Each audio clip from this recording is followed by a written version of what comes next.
All right, so we have our meeting is recorded right now. That's okay. We'll you'll be able to, or people will be able to watch Isabel, which is the best part of this anyway. Susan, he says, "What if we haven't gotten confirmation one way or another?" I'll let Annie address that. Hello. And I would like to give a brief introduction to Isabel Hawkins. And Isabel, I'm going to go ahead and unmute you. Isabel is an astronomer and educator. Hey, Isabel. She is an astronomer and educator with a PhD in astronomy from UCLA. You can read the rest of these points. The big thing for Isabel with us is that she has published more than 100 articles on a variety of astronomy and education topics. She has an extensive background in science education and astronomy, and she currently works for the Exploratorium, where she does a lot of eclipse-related things. You can see she was the recipient of the 2009 Astronomical Society of the Pacific's Klumpke Roberts Award. I hope I pronounced that right. For her work in astronomy education and public outreach.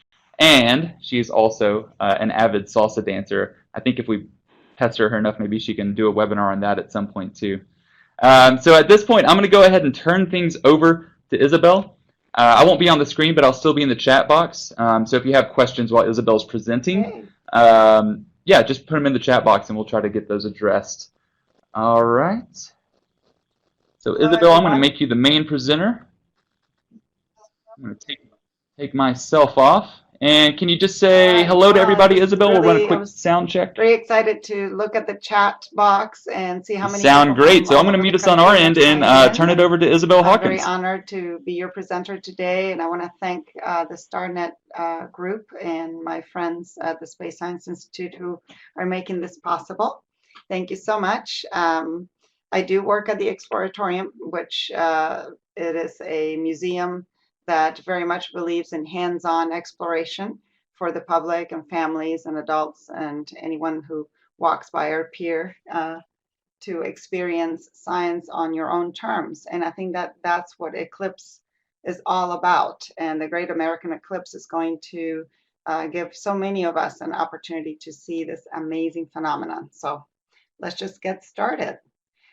This is kind of our agenda for today. Our focus, of course, is the Great American Eclipse of August 21st, 2017. And I'm just going to assume that we don't know anything about eclipses, and it's always a good thing to remind ourselves why do solar eclipses happen, because that's one of the main questions that your public audiences may have for you. And the more we rehearse and the more we hear different ways of explaining that amazing phenomena, the better for us. How to view the eclipse, location, that's the most important thing. And if you cannot be in the path of totality, then we have the options of providing live webcasts, and the Exploratorium has gotten funded through NASA to be able to do 2 webcasts, one fully in English and one in Spanish. The Spanish one I will be doing with a co-anchor from Univision.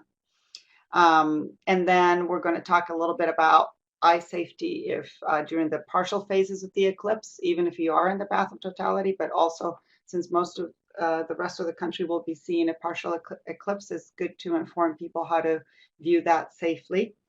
And then I will share with you my personal experience of having seen one total solar eclipse back in 2006 in Turkey. And I think it's fun to share what I saw as my personal experience, and then we'll go step by step through all the phases of the eclipse and what you can notice in the sun and also notice in the environment around you. And then I'm going to discuss 2 cultural examples of solar astronomy, which tie into the importance of eclipses across time and culture. And the last item there is just a little teaser of a NASA feature, the Parker Solar Probe, or formerly called the Solar Probe Plus, which is the latest and most exciting solar mission that NASA is putting on. And then hopefully there will be plenty of time for us to have a Q&A session, because I do want to hear from you as well and learn from you. So here we go. Why do solar eclipses happen? Well, there are several things that need to happen for us to have an eclipse. Of course, you know that the solar system is pretty much on a plane, and all the planets and the moons go around the sun pretty much on that plane. However, not everything is exactly on the plane, and even the revolution of the moon around the Earth is on a plane that is slightly tilted with respect to the ecliptic, which is the path of the Earth around the sun. And so that slight tilt between those two planes of revolution make it so that we do not have a total solar eclipse every time the moon is new, and a lunar eclipse every time the moon is full. Otherwise, if they were exactly aligned, those two planes of motion, we would have eclipses every 2 weeks, and we don't. So eclipses are special. You have to wait until the two nodes of those planes are aligned in such way that the nodes are in the line of sight of here Earthlings, people that are on the surface of the Earth looking out into space, either at the sun during a total solar eclipse or at the moon during a lunar eclipse. So you have to have those alignments, all the little ducks lined up in a row, otherwise it's not going to happen. And so basically for a total solar eclipse, as we can see here in this diagram, the moon needs to be in between the Earth and the sun. And so since the shadow of the moon is towards us, the face of the moon at the time of a total solar eclipse is new, is the new moon. And then you also have to have the moon in some way be able to cover the entire surface of visible surface of the sun from our perspective on Earth. And since the shadow of the moon is actually quite small, you have to be on the right place on the Earth where the path of totality is going through for you to be able to see the eclipse. So those three things have to happen. So many people often say, well, how can that tiny moon, I know the moon is much smaller than the sun, how can that tiny moon cover the sun? And you can actually do an experiment just by holding your thumb in front of your face and closing one eye and try to cover, say, the face of a person that's far away from you using your thumb, and move the thumb back and forth in such a way that you place it so that it completely and just so covers the face of the person that's standing far away from you. And it's basically what you're achieving is that you are matching the angular size of the two objects, the head of the person and your thumb. And of course, your thumb is much smaller than a person's head, and yet you can cover it because they have the same extent of angular size. And that's the same thing that's happening with the moon and the sun. The sun has a diameter that is 400 times larger than the diameter of the moon, but it is 400 times farther away. And that is what causes them to have the same angular size and have this exquisite cosmic coincidence called the total solar eclipse. And it is the only place in the solar system where that happens. So we're pretty privileged in that way. And I think that there are many things that you might consider doing with your visiting families in your libraries. This shows a playground, but I saw from the chat that many of you also work with elementary schools and other schools and maybe even out of school programs. And I think using your playground, and sometimes those concentric circles in the playground are already drawn for you. And you can give children the role of being the sun, the moon, and the earth, and have them move accordingly, just so that they can get a feel for the dynamic nature of how the solar system moves. And here's some other things that we have done. When I was at Berkeley, we worked with local elementary schools to actually do several demonstrations of eclipses. And you can see you can use a lamp, you can use little balls to cast shadows, etc. You can develop scale models of the sun, earth, moon system so that they can get a sense of what's going on. So eclipses happen quite often, on average every 18 months, but they are not going to happen at the same time on the Earth. So here's a map that shows you the eclipses that are going to happen between the year that have happened between the year 2010 and 2035. And we see the Great Eclipse of August 21st, 2017. It's there marked right there, the path that is starting in the Pacific Ocean and it ends in the Atlantic Ocean. And our next eclipse in the US will be in 2024, April 8th. And so you see another curve here that is traversing from, looks like Texas, all the way up to the eastern seaboard, exiting in Canada. So I think that that's another opportunity. If you miss out on this one, then hey, you know, we have another chance in 2024. So that's really great. And since I am from Argentina, so I'm excited to see that on July 2nd, 2019, and on December 14, 2020, two eclipses are going to go right through Argentina. And the one on 2019 looks like it's going right through Cordoba, which is my province. So I'm excited, and that might be a chance for me to go and visit home again. So let's go to the next slide. And now we're going to focus on our eclipse coming up on August 21st.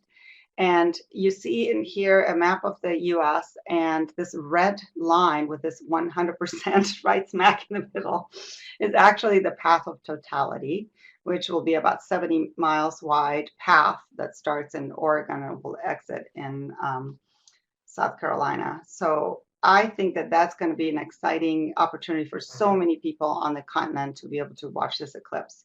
And even if you're not in the path of totality, basically the rest of the country will see a partial eclipse. And here you kind of can tell the percentages of totality that you will see depending on which band you're at. So here for the Bay Area, we'll see approximately between 80 and 85% totality. And we can get our eclipse glasses and be able to project also the eclipse through a pinhole camera and various other modes of viewing the partial eclipse safely. Okay, this next one, of course, we're still talking about location, location, location. To be able to see the total eclipse, you have to be on that path, which is now in a blue line. But also these little gray and white little dots here are basically how cloudy is it going to be, is predicted to be. So this is the average historical cloudiness for August 21st across the country. So you can see if you're kind of like on the coast right as the eclipse begins in Oregon, it might be cloudy. And if you're way over on the eastern seaboard, it might be cloudy. So your best chance is to be kind of on the Midwest. And the Exploratorium is going to have two locations for our webcasts, one in Madras, Oregon, because we just want to be there right when it starts, and another one in Casper, Wyoming. I'm going to be in Casper, Wyoming, and we're going to be doing the two webcasts, one in English and one in Spanish.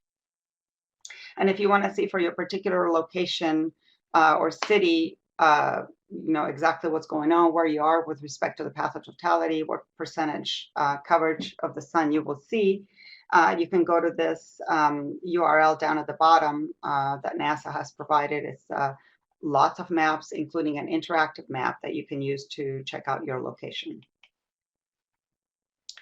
So if you cannot be in that path of totality, we have several options for you. If you're local to the Bay Area, or if you're in California, near enough San Francisco, please, we invite you to come and visit the Exploratorium. We're going to have programming beginning at 9 a.m. in the morning, going a little bit past noon Pacific time. We're going to be doing demonstrations. Our high school explainers are going to be there helping the public understand what's going on with the eclipse. And then we're going to have the live broadcast of the English language webcast, and the Spanish language webcast will be in another room. So I think that if you are around, please come and join us. And you can always email me or contact me, and I'll do my best to give you more information. Or you can just go to our website, which is exploratorium.edu/eclipse. We are developing apps to facilitate this experience, and they will be free, and so you can download those apps as well. So if you are seeing a partial eclipse, or you are looking at the sun during the partial phases of the total eclipse, even if you are in the path of totality, we cannot emphasize enough the issue of eye safety. And you want to make sure that when you're looking at the eclipse, during the partial phases, either before or after totality, that you protect your eyes through the use of an approved and safe eclipse glasses like the ones that are being shipped to you by this network. I think that's such a great idea to be able to provide that for people. Or you can develop a variety of projection mechanisms, including simply your hands that you can just cross your fingers like that, and basically the little spaces between your fingers will create pinhole cameras. And as you can see in there, you could even see the partial phases of the eclipse through your fingers, or look at a tree.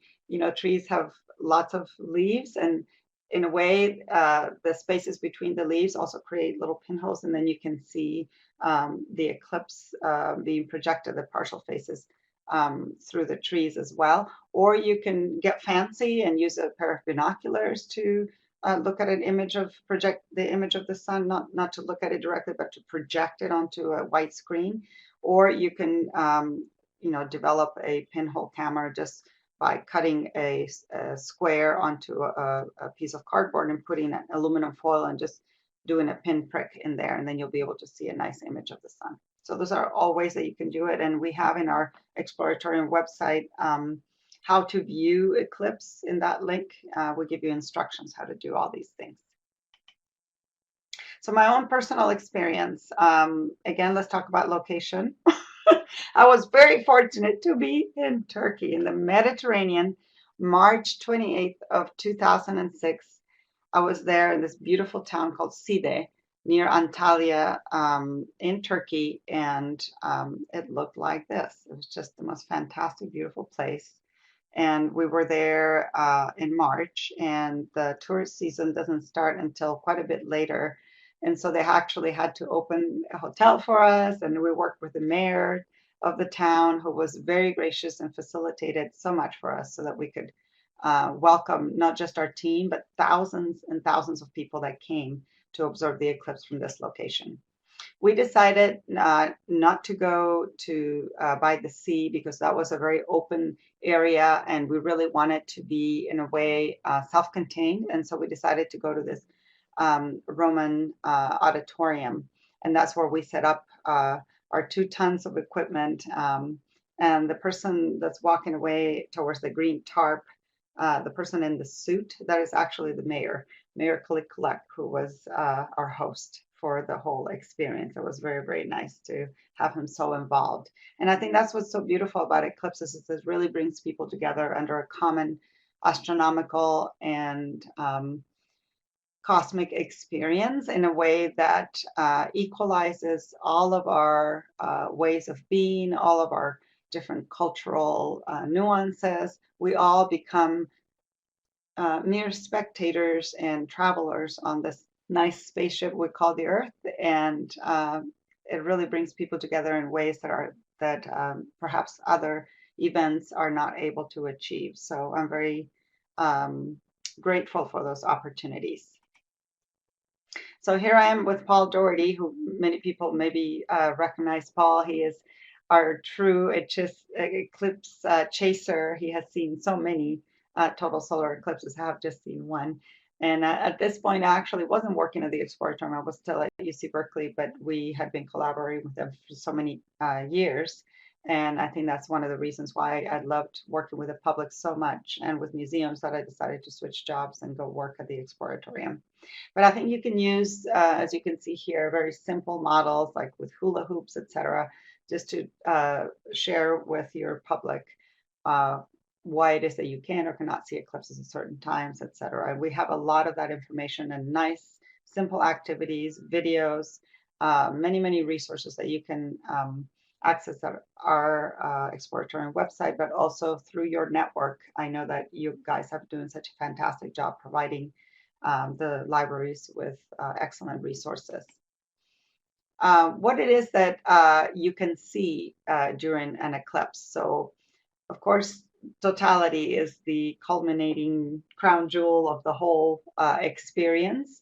But in the meantime, there are very interesting things that you can see in the sun, whether or not the sun is on eclipse. So if you have a safe way of looking at the sun through a solar telescope with an appropriate filter with a professional or a very experienced amateur, you can actually look at the sun and see sunspots. And the number of sunspots varies with the solar cycle, which is an 11-year cycle.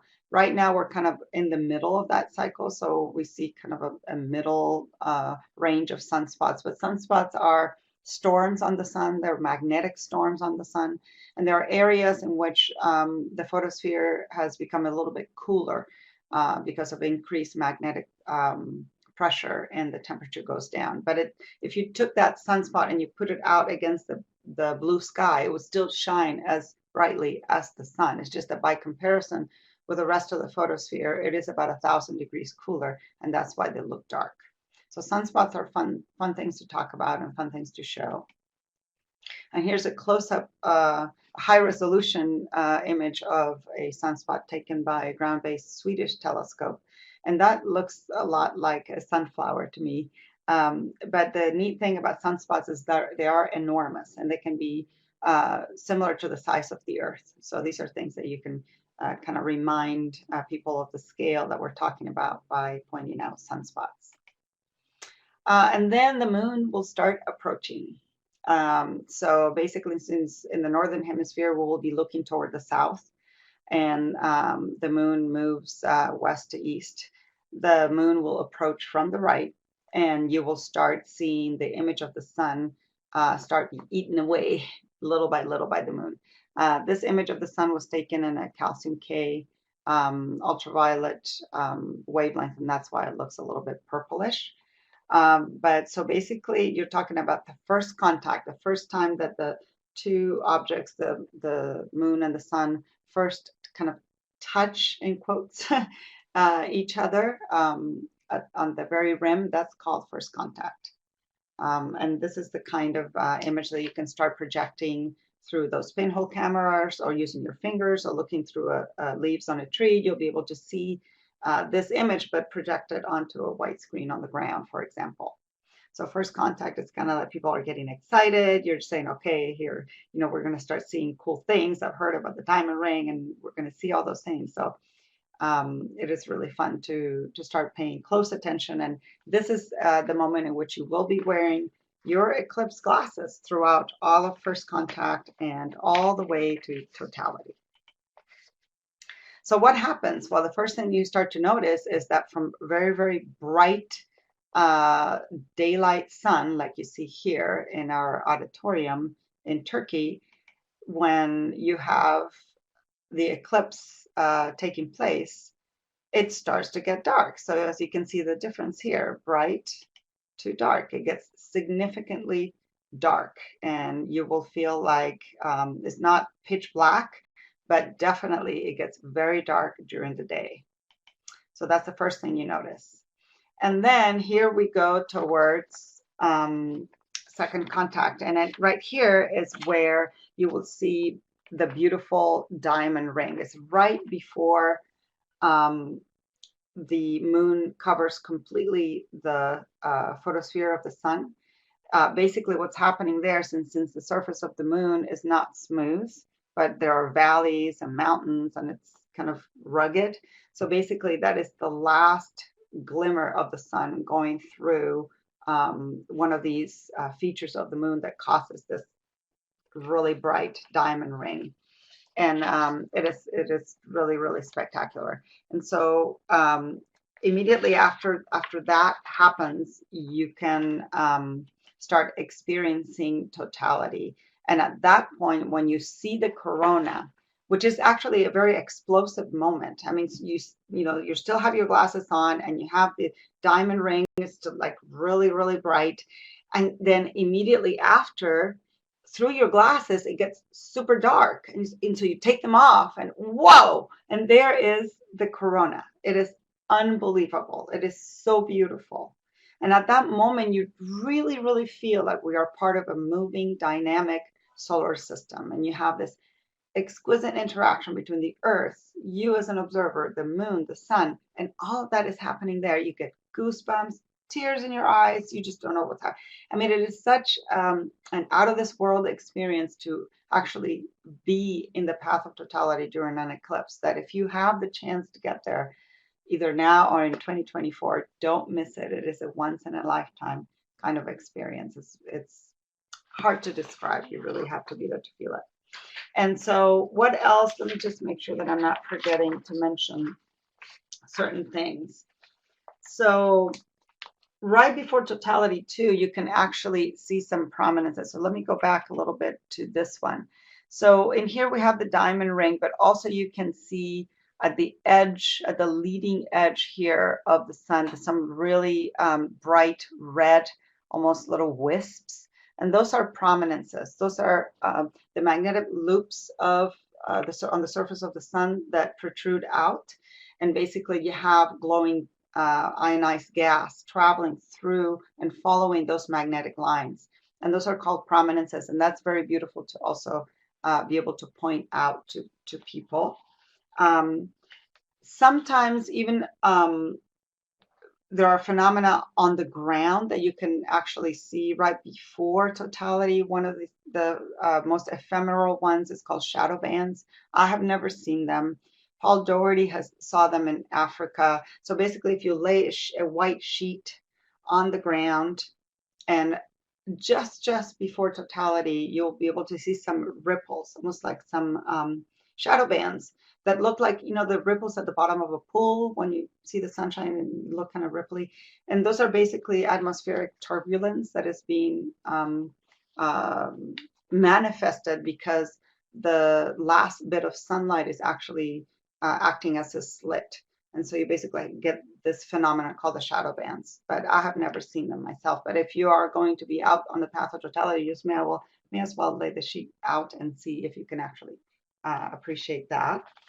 And let's see, what else do I want to tell you? Well, during totality, when I was in Turkey, we had a very long eclipse. It was 4 minutes. And so we had plenty of time to enjoy the corona and to also take our eyes away from the sun in totality, to be able to look around at the environment. And I suggest that even though this eclipse is going to be a little bit under 3 minutes, 2 minutes and 40 seconds for 2017, I suggest that you take your eyes off the sun for just a moment, just to look around and also to notice other things in the sky and in your surroundings that will be interesting, because it's not just this interplay between the sun and the moon that we're interested in, but also how it is that we're reacting, how it is that animals react, how it is that plants react, and what's going on in the environment around you. So one of the things that you will notice is that since the sky has become darkened, you will see planets and constellations very near the sun that normally you would not see, because the sun's photosphere is so bright, and the light scattered in our atmosphere is so bright that you just see a blue sky and the sun. You do not see the stars behind it during the day, but during an eclipse sun, you actually get to see planets and stars, and that's really cool. So don't forget that, and don't forget to look for those.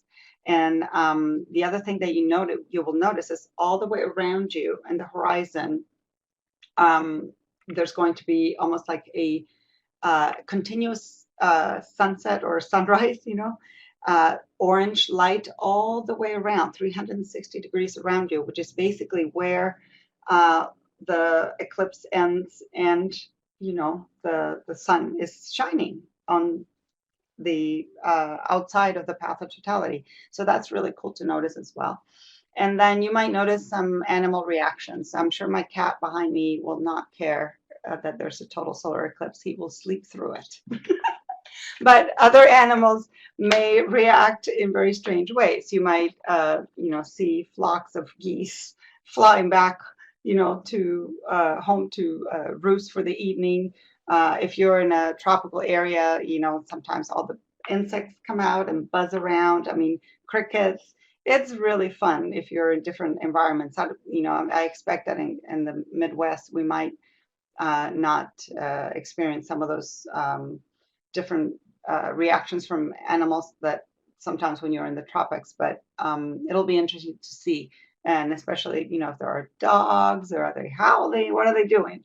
Maybe nothing. But the main thing also is just look around you, to your colleagues and friends, and notice what's going on there too. Because one of the things that really struck me in Turkey is that I was by myself in terms of not having a family member with me, but there were other people there that had brought their loved ones. And it was like this moment of union in so many ways, friends, families with children, hugging, just like being in the moment. And everybody was so quiet. I mean, in 2006, we didn't have the cell phones, and, people were not taking pictures unless they had a professional camera. So people were just looking.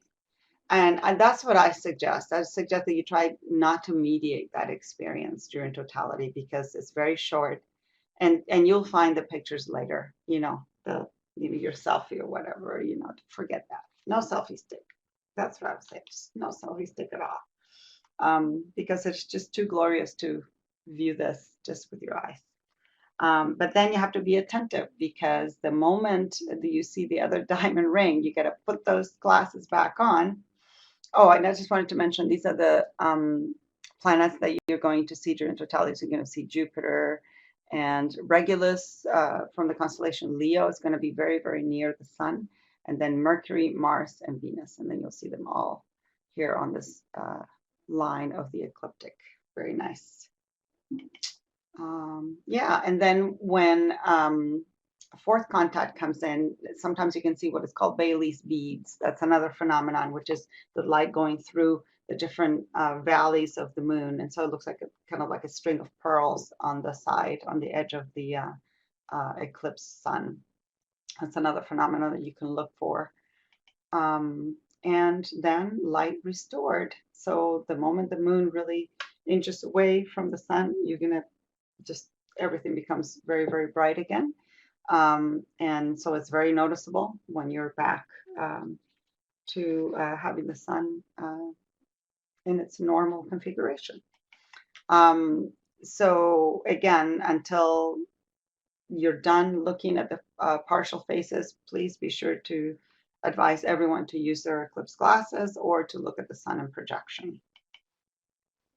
So now we're going to move on to the two examples that I'm going to share with you in terms of a cultural connection.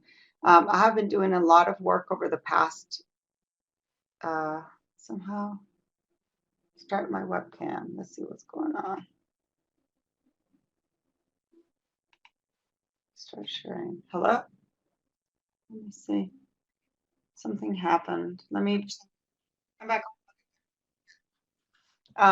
So over the past, I don't know, 15 years or so, I've been working very closely You're with back on, Isabel. Sorry about that. native groups, Native Hawaiians, other Polynesian colleagues and knowledge holders, people from Mesoamerica, particularly the Maya, and also friends and colleagues from Peru, from Quechua communities, and also from the American Southwest in New Mexico, Pueblo and Navajo. And I have many colleagues and friends who are also astronomers, but they focus on their own cultural perspective, and they do research of astronomical knowledge within their communities. And one of the main things that all humans we have in common is that for eons we have been looking at the sky, and we have been understanding and delving into understanding how does the sun move in the horizon, how do the stars and planets and the moon move across the sky from a geocentric perspective, and also how it is that the patterns in the motions can actually help us understand seasonal cycles that then get applied to ceremonial practice, but also gets applied to agricultural practice. And so understanding solstices and equinoxes is done through observing the sun in the horizon. So if you set up an observing plan for yourselves and pick a nice spot, either at work or at home. Like when I work at the Space Sciences Lab at UC Berkeley, we're up high with a beautiful view of the bay and the Golden Gate. And I would watch sunset pretty much regularly because it was absolutely clear how the sun would move way north in its sunset position, way north in the horizon, all the way to the right of the Golden Gate Bridge from my perspective. And then in the winter, it would go all the way left to the south. And then it would go back and forth. So from that perspective, I was able to observe the sun in the horizon and understand solstices and equinoxes in a way that nothing else can do. You can, in your mind, understand that the solstice means the sun stands still, but what exactly does that mean? And where is it standing still? And, people get confused when you talk about that. I was like, the sun moves all the time, so I don't see it standing still. But it's not the daily diurnal motion that we're talking about. We're talking about the yearly motion with respect to the point of sunrise or sunset in the horizon. That is what moves, and that is what stands still. And so basically, when the sun is going through the equinox, it's jumping from one point in the horizon the fastest. So many native people will say the sun is moving faster in the equinox, but it's the point of sunrise that is moving fast in the horizon. And that helps them time certain things. And then when the sun reaches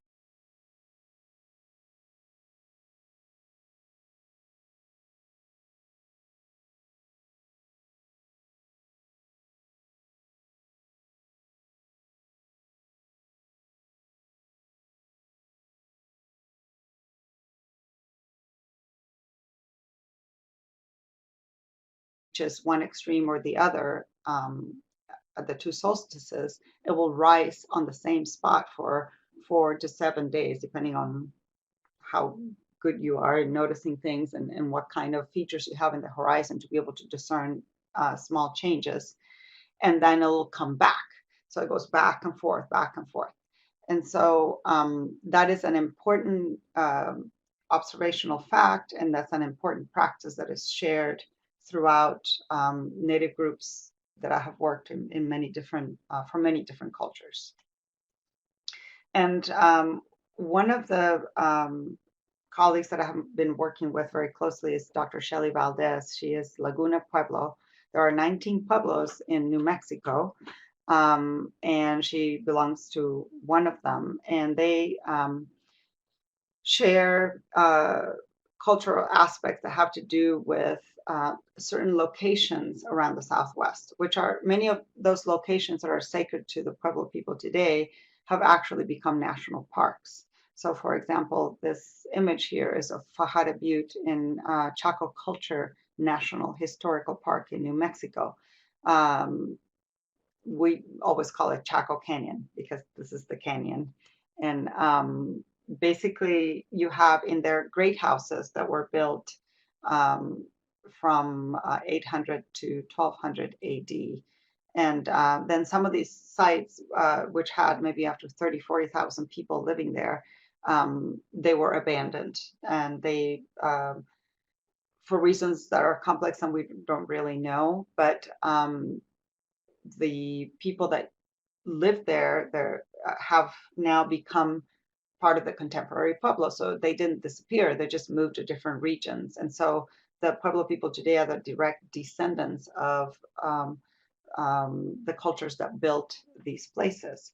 And much of what was done in these places is actually astronomy. And there's a great deal of evidence that solstice and equinoxes and other types of phenomena, even, for example, recordings of supernovae and of even eclipses, although some of these interpretations are something that we speculate about because we don't understand everything about the petroglyphs that are found there, and of course there's only oral history. There's nothing necessarily written down. But what's really great to see is that the tradition of sun watching is still actually practiced within the pueblos today.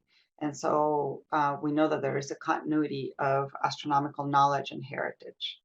And here's up on top of that Fajada Butte that we saw, there are rock slabs, and during solstices and equinoxes, there are what are called sun daggers that get projected onto carved spirals in the back of those rocks. And it was actually an artist, Anna Sofer, who was doing a survey of petroglyphs and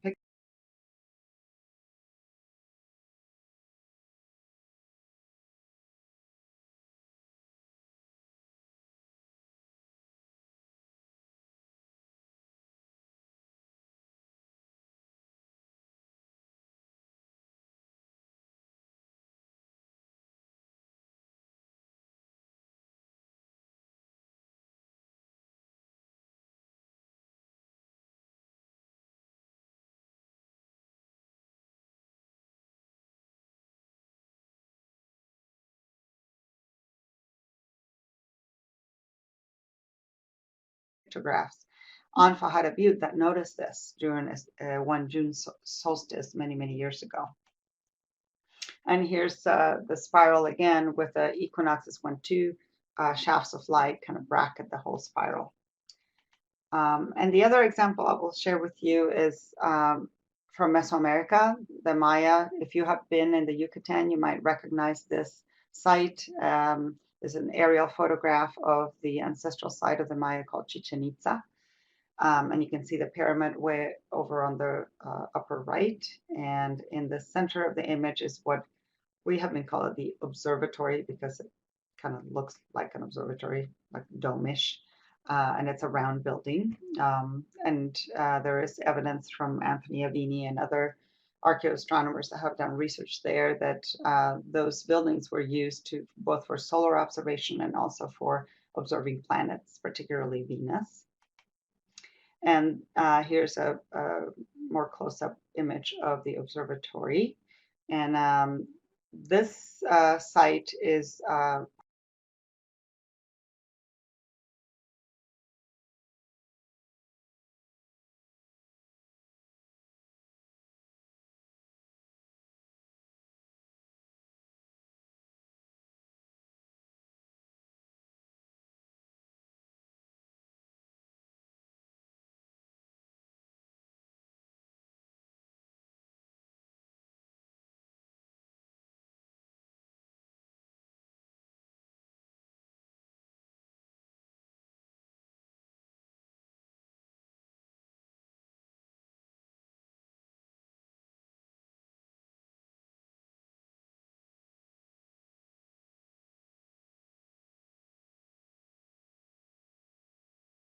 post-classic, so it's around from 1000 to 1200 AD.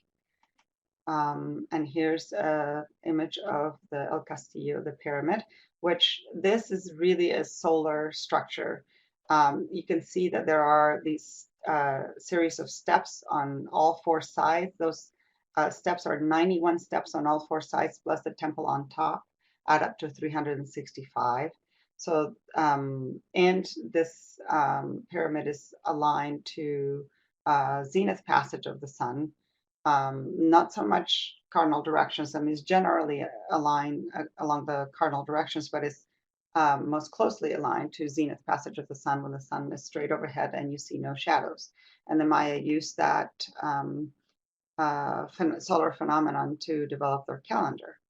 And another really fun thing that happens at this site is that every equinox, a hierophany, which is like this effect of light and shadow, happens on the balustrade. So you have 7 isosceles triangles that come down towards the head of a serpent at the bottom of the pyramid, and it's called the descent of Kukulkan, which is the feather serpent.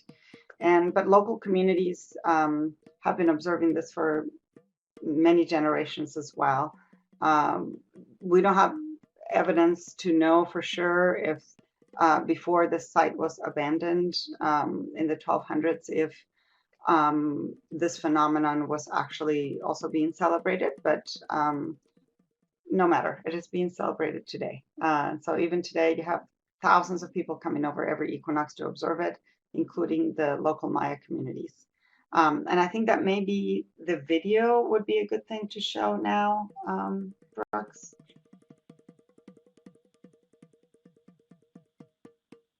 Okay, so we went to the Yucatan and for the renewal of the Maya calendar cycle, the long count calendar on December 2012. So in preparation for that, the Smithsonian asked me to develop a website on Maya astronomy and calendars, which is called Living Maya Time. And maybe I'll put it on the chat here. So if you guys are interested in that. Also, it's in Spanish. Okay. So basically, here's the video. It might take a little bit of time to buffer, but as part of this work that we did with the Smithsonian, we filmed this. It's a time lapse. And you can see from the top, very top of the pyramid, this kind of triangular long shaft of light, if it comes back, will turn into triangles. Okay, and just type here the URL so you can go there and see this video and many more. So, and a lot more information on Maya astronomy and calendars, including an interactive calendar that you can put in your birthday and then get your glyphs in the Maya calendar. Let's see if we can have better luck now with a video. And all of these are on YouTube, actually.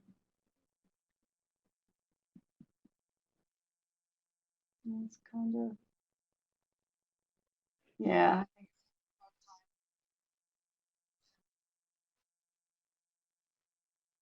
Yeah, I just wondered maybe we could just share the URL with people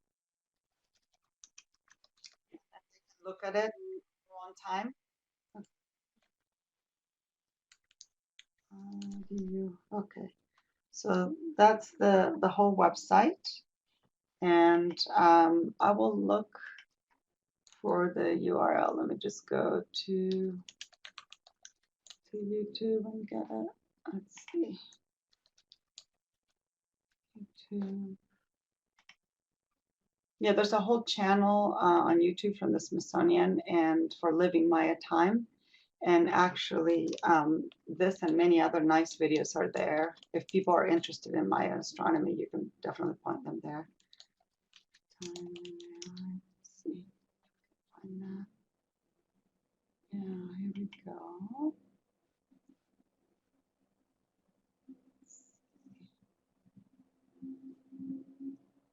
This is an account of the beginning, when all was stillness, silence, and water.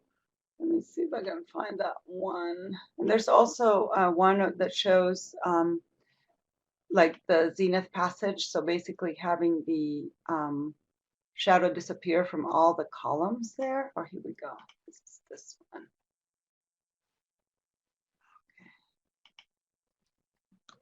Okay, so here's the URL right there. So that way, if you want to take a look at that, that would be a good way. Oops, looks like you have it up again. But anyway, I think it's okay. Maybe we could just have people look at it on your own terms. But the idea is that you can see how the, yeah, that's fine. Yeah, I think it's better if we just go. Yeah, that sounds great. But basically on this image, you can see the 7 triangles from the top to the bottom. And let's see if I can try and point it for you. So here's 1, 2, 3, 4, 5, 6, 7, and here's the head of the pyramid right there.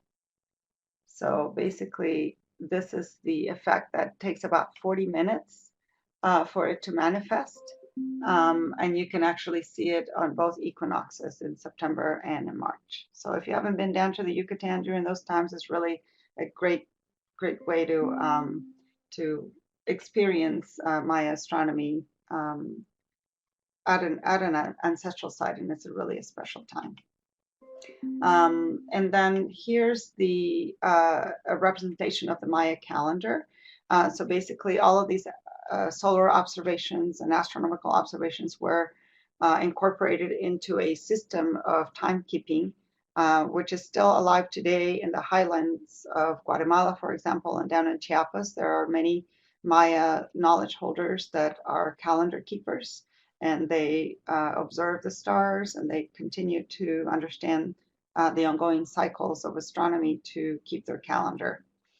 And the practical purpose, of course, is so that they can time their crops and when to plant and when to harvest, as is done still today in rural communities in the Yucatan, for example. And here's beautiful native corn. No Monsanto here, not in this milpa. And here's the gentleman's wife who is preparing the meal, the daily meal of corn tortillas. It's just the most delicious thing you can have, is corn tortilla made right there on the hearth. And the hearth, the Maya hearth, has great cosmological significance. It has three stones and the fire in the middle, which are basically 3 stars and the Orion Nebula in the constellation of Orion, which is the turtle for them. So there's lots of connections there as well. And Chichen Itza is kind of the most famous one. It's just like Machu Picchu or Mesa Verde. You just kind of know those iconic ancestral sites that everybody wants to visit and enjoys visiting. But in the Yucatan Peninsula, there are 3 states, 3 Mexican states: Yucatan, Quintana Roo, and Campeche. Just in the triangle that is the state of Yucatan, not even the whole peninsula. Archaeologists have cataloged more than 3,000 ancestral sites, which are not excavated, but they have done geographic information surveys of all of this region, and they have found more than 3,000 ancestral sites. Of those, 18 have been excavated and are open to the public. One of them is this one called Sibil Chaltun, which also displays an equinox marker, which is basically the sun going right through the portal on March 21st and September 21st. And it is quite spectacular to see this phenomenon. And to me, it's even more spectacular than what happens at Chichen Itza. And also, this is another site called Oshkintok, in which from the central plaza, you see the sun rise right in the middle of the arch. So these are all kind of positioning important areas of an ancestral site where you would have either an altar for ceremony or the center of a plaza or some kind of an observing point of ceremonial significance. And then some other structure which also has particular architectural significance or ceremonial significance, and then the alignment with the sun. So there's multiple places in Yeah, which Isabel, this has I'll been pull it up real verified. quick, and it might just for take a example, few also in seconds to buffer. Palenque in the state of Chiapas, I have been there, for example, for the lunar solstice, the metonic cycle of the moon every 18.6 years. And in 2005, there was a Discovery Channel program that went down to Palenque to film that. So it's not just the sites that rise up to the tourist top list that you should visit if you're doing an astronomical tour of these areas. I suggest that you go a little bit farther afield and get to these other sites as well. And astronomy has also been documented in some of the codices, the Maya codices, which are bark books or written either in tree bark or in the cured hides of deer. And this is an image of an astronomer, and people believe that it's a female astronomer because of the body anatomy. And it is that connection between the eye and the stars. And also, excuse me, as part of the 4 books that were not It's playing on burned our and end, that were, Isabel. I'm not taken sure. It to might Europe be after kind of the different buffering colonial levels for period. everybody. The 4 codices that have their names from the cities where they reside. Yeah, So this one certainly. is the Dresden Um, Codex, which is in Dresden, do you have Germany. that URL available? And this one shows eclipse tables. So in here, you can probably know or kind of guess that these are numbers. So this is a 1, you know, and this is base 20. So this is a column. You read this like this from left to right and top to bottom. So this whole thing would be a base 20 number. And then this is an eclipse glyph. So you have the dark and the light. And that's another one. Okay, so this is a lunar eclipse and this is a solar eclipse. So the Maya did track eclipses and they predicted eclipses through eclipse tables. Here's a 0 right here. The shell is a 0. So I think that you can have access to these images, for example, at this Smithsonian website that I sent you. And if people are interested, you can send them that way as well. And lastly, we just want to tell you a little bit about the solar probe, shifting gears, tell you about the solar probe mission from NASA. So NASA Heliophysics Division has been launching missions to space to observe the sun. You may have heard of SOHO and STEREO and the Solar Dynamics Observatory and many other satellites that not only look at the sun, but they look at the magnetosphere of the Earth and the effect of the solar wind on our planet. And this one is going to get as close to the sun as any probe yet. So you know that the distance between the Earth and the sun Yeah, I think is some people 93 saw it. million miles or 150 million kilometers. This probe will get to I'm going to take it 4 back to the million PowerPoint miles slides now, from the Isabel. sun. So very, very close.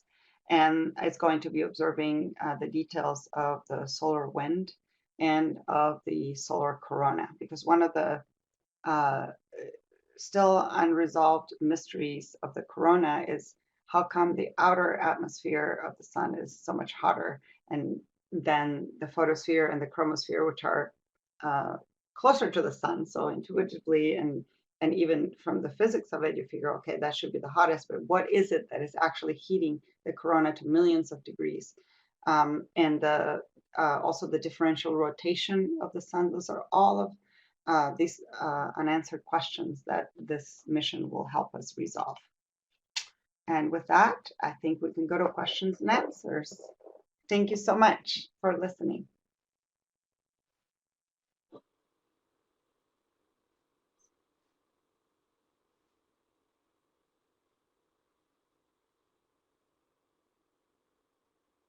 There we go. I just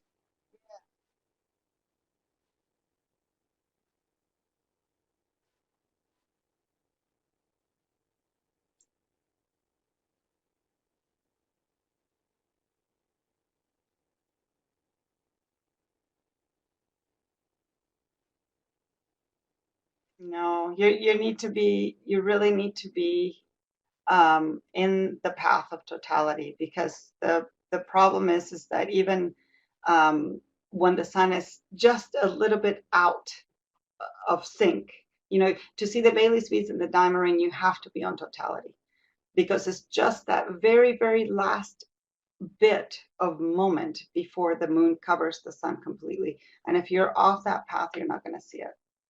So that's the unfortunate thing. Yeah.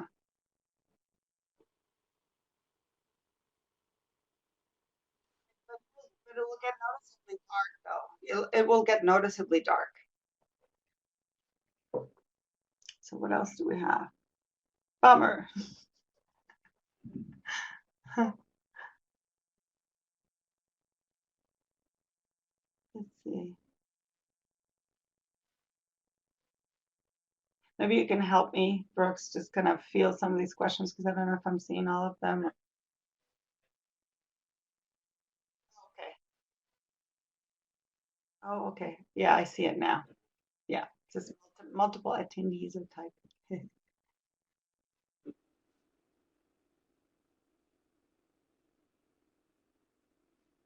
Yeah, I'm not sure either. What is, yeah, I don't really know. Maybe you can tell us. What is an estimated temperature? I don't know the answer to that question. I'm sorry. But what I can do is let me look for the solar probe, the actual NASA website. Maybe we can just, and that way you can find a lot more information on this. Solar probe plus.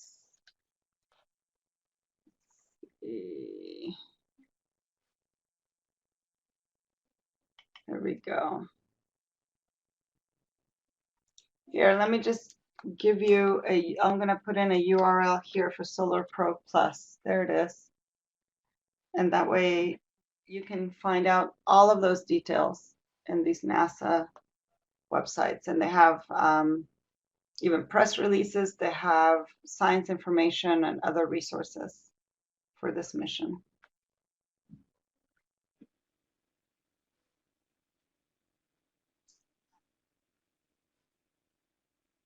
I've never worked with Lakota. And one of the things that I also wanted to share with you is that if you are interested in learning more about cultural connections from the Native American tribes on the path, for example, I think the best thing is to try and make contact with them directly and not just look things up on the internet, because there's a lot of sometimes misinformation or information that has been obtained from them without their permission to be broadcast. So I would just recommend that you go to the tribe and make contact with their officials, because they are sovereign nations. So make contact with them and ask for an informant who would be willing to come, and maybe they themselves can give the talk. That would be so much better.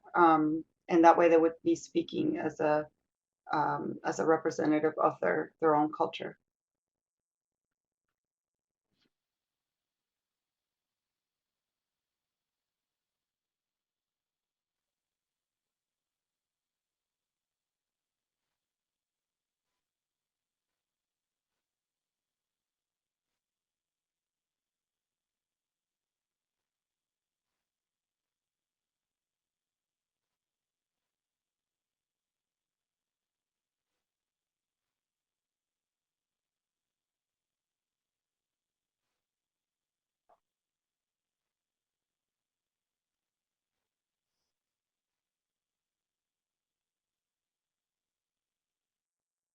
And what's kind of interesting is that, even if the shape of the hole is not round, the image will be round.